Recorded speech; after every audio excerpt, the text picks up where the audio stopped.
إلهي أنت ربي ذو الجلال والإكرام يا إلهي فاعف عني. بسم اللہ الرحمن الرحیم. السلام علیکم ورحمۃ اللہ وبرکاتہ.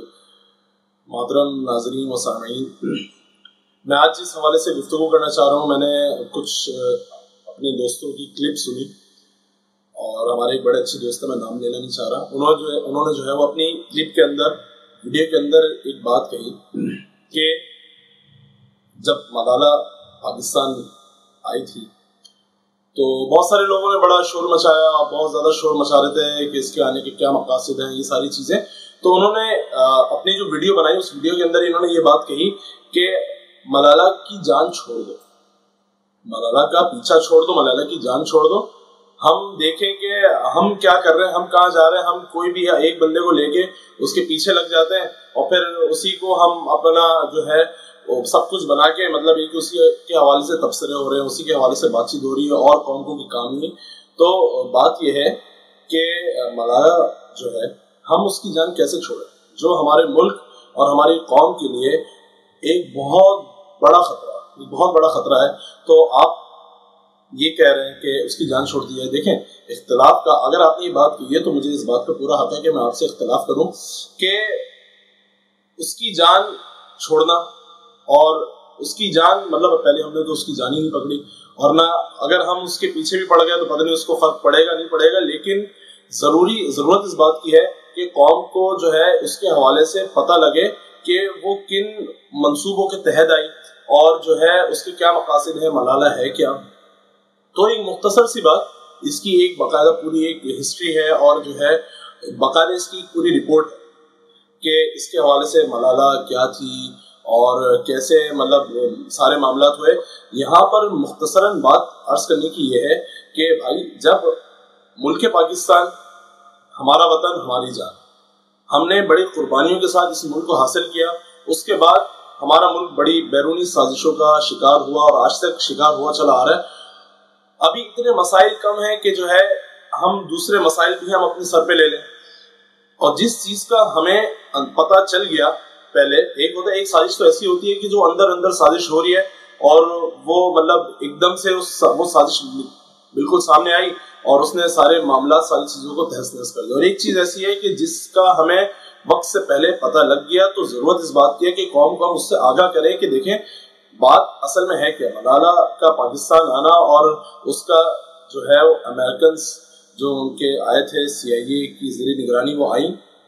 تو یہاں پر سب سے پہلے رپورٹس کے اندر یہ بات لکھی ہوئی ہے کہ انہوں نے ملالہ کے یہاں آنے کا ایک مقصد تو یہ تھا کہ وہ آئیں اور وہ فوج کے لوگوں سے ملے، ان کے والد بھی آئے اور وہ ISI کے افسران سے بھی ان کی ملاقات ہوئی. تو جو امریکن ایجنٹس تھے اور جو ان کے افسران تھے جو ملالہ کو لے کے آئے، تو انہوں نے یہ بات رکھی سامنے کہ جو ہے اس کو جو ہے ہم آپ کے ملک کے وزیر اعظم بنانا چاہ رہے ہیں الیکشنز کے اندر. اب وہ اس الیکشن کی ہو یا وہ اگلے الیکشن کے اندر، لیکن بہر صورت وہ اس ملک کے اندر ملالہ کو وزیر اعظم کے طور پر پیش کرنا چاہ رہے ہیں. تو سلام ہے ہماری فوج پر اور سلام ہے ہمارے ایجنسیز پر کہ انہوں نے کہا کہ ہم جو ہے وہ یہ ہمارے لیے ناقابل قبول ہے، ہم ایسا نہیں کر سکتے. اس کی وجہ یہ کہ ان لوگوں کے سامنے ساری حقائق ہے کہ وہ ان کو کس طرح امریکنز نے اس کو تیار کیا، CIA نے کس طرح اس کو تیار کیا اور تیار کرنے کے بعد کس طرح وہ اپنا مفاد اس سے نکال لیں.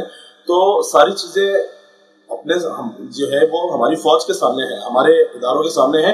تو سلام ہے ہمارے اداروں پر اور فوج پر کہ انہوں نے صاف منع کر دیا کہ یہ ناقابل قبول بات ہے. ایسا ہو ہی نہیں سکتا کہ جو ہے ملالہ اس ملک کی جو ہے وزیر اعظم بن جائے، جو ہے وہ ہم یہ ہونے نہیں دیں گے. اور ایک رپورٹ کے مطابق جو ہمارے ایک دوست ہیں، ان سے اس حوالے سے بات چیت چل رہی تھی، تو انہوں نے بھی یہ بات عرض کی کہ اس کا ایک اور مقصد جو آنے کا تھا ملالہ کا، وہ یہ تھا کہ وہ امریکنز چاہ رہے ہیں ملالہ کے واسطے سے، کیونکہ وہ آپ اصل میں اس بات سے اندازہ کیجئے کہ جب بھی ہمارے ملک کے اندر جو انتشار پیدا ہوئے ہیں اور ملک کے اندر جو بہت ساری بے حیائی کی صورتیں اور بہت سارے مغرب نے اپنی جو چیزیں ہمارے ملک کے اندر لانے کی کوشش کی اور رائج کی، تو اس کے اندر واسطہ کسی پاکستانی کو بنایا یا اس میں کسی نہ کسی ایسے بندے کو واسطہ بنایا جو ہمارے ملک سے ریلیٹ کرتا ہے یا مسلمان ہے.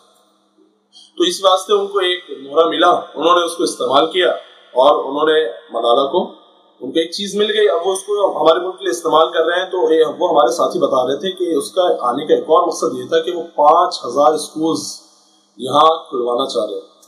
5000 اسکولز کا کیا مطلب ہے کہ جہاں وہ 5000 اسکول نہیں ہیں, وہ 5000 بے حیائی کے اڈے جو چلیں گے اس ملک کے اندر, جہاں سے زنا عام ہوگا, جہاں سے بے حیائی کی سیلاب نکلے گا جو پورے ملک کو جو ہے. اور وہ 5000 اسکولز کا قیام کا مطلب یہ ہے کہ وہ اپنی کتنی شاخیں پورے ملک کے اندر کھول لیں گے کہ ہمارا ملک دیکھتے دیکھتے وہ امریکہ بن جائے گا.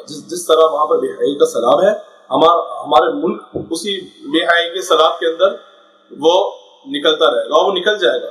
مطلب یہ کہ اگر پاکستان کو توڑنے کی انہوں نے جس طرح پوری سازشیں کی اور جس طرح مکمل طور پر انہوں نے توڑنا چاہا لیکن ٹوٹا نہیں, تو اب وہ اپنے الگ الگ منصوبے وہ لے کے آ رہے ہیں تاکہ اس طرح اگر ہم بے حیائی کو فروغ دیں گے تو کیا پتا پہلے ملک کو ہم کھوکھلا کر دیں, اور کھوکھلا کرنے کے بعد پھر جس طرح ہم چاہیں اپنے ملک کو, اگر ہم پاکستان کو توڑنا نہ بھی چاہیں تو ہماری حکومت تو کم از کم ہو, ہم آ تو جائیں. ہم جس طرح جب ظاہر سی بات ہے لوگوں کے ذہنوں پہ قبضہ کر لیں گے, لوگوں کے اندر بے حیائی کو فروغ دے دیں گے, تو پھر ملک تو ہمارے ہاتھوں میں ہے, اس کو توڑنے کی کیا ضرورت ہے, ہمیں تو ملک بیٹھے بیٹھے مل گیا.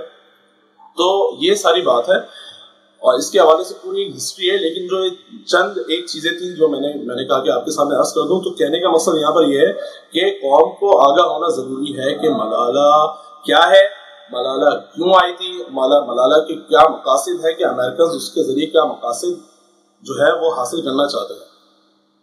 تو بہت زیادہ ضرورت ہے کہ ہم باشعور ہو کر ہم بہت زیادہ احتیاط کے ساتھ اور ساری چیزوں کو مد نظر رکھتے ہوئے ہم چلے اور ساری چیزوں کا ہمیں پتا ہو. اگر ہمارے ملک کے حوالے سے کوئی بھی اگر کھڑا ہوتا ہے تو ہمارا ملک ہے, ہم اپنے ملک کے خلاف کسی کو کھڑے ہونے نہیں دیں گے.